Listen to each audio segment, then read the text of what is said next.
Problems were found with Chinese cars in Russia in severe frosts.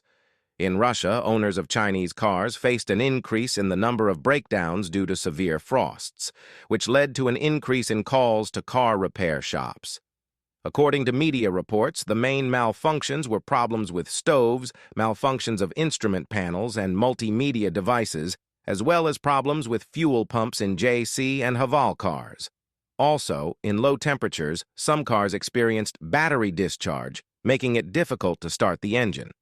The Auto Legend Car Service Center reported freezing of climate control systems in Exceed brand cars, but these problems were eliminated after several hours of warming up. Problems with brushes have been reported in Chinese cars, but they are not unique and can affect owners of different brands of cars. The popularity of Chinese cars in Russia has grown significantly after the departure of several foreign brands in 2022-2023.